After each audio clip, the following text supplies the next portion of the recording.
Tell us a little bit about that. What do you notice is the trend in January as a dietitian?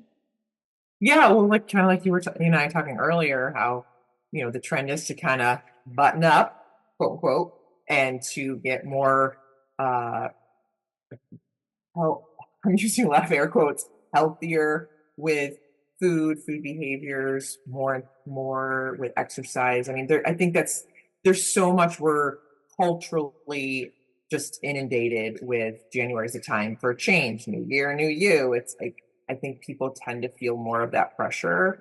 And I think too, especially women, we tend to be more in that fawning, like it's kind of like that pleasing piece that comes in of like, well, this is what I'm supposed to do. So I think that part is a lot of my clients that are coming in to see me, it's like, how do we hold the space that you're not pleasing, that it's like that capacity to tolerate, like here's a stressor, and if capacity is my ability to metabolize stress, like here is a stressor.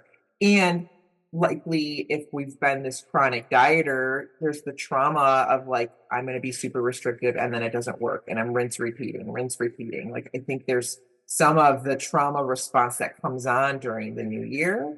Um, so I think that there's a lot of factors in play, and the getting more centered in like,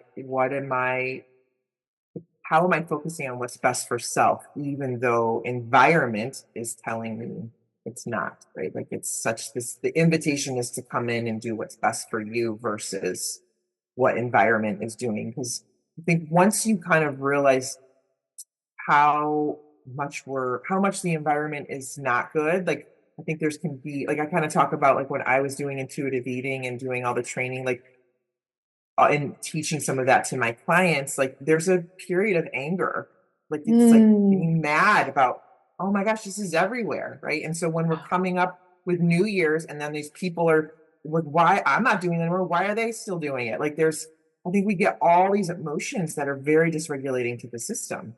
Yeah, absolutely. And I think this is so important to share that we are social beings and we're always getting pinged by the environment and by the tribal behaviors in what is accepted.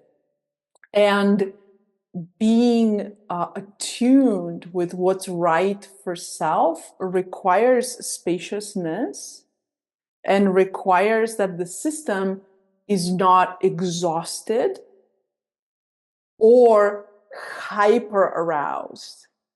And I think January is this unique moment where people have just come off of, so we have October, November, December. So we have 3 months of in the northern hemisphere of days that are getting shorter.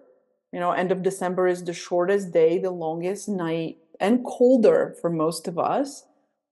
And the natural cycle is for the system to begin to dwindle, just like your yard starts to wither and the juices in the trees start to retreat and the leaves fall. The same in the human body, there's an inward movement of the energy. And so we have less of a budget, and the body goes more towards conservation, including storing maybe a little bit for the winter subcutaneously so that we can be prevented from losing heat. And our social calendar and our biological natural calendar go opposite of each other.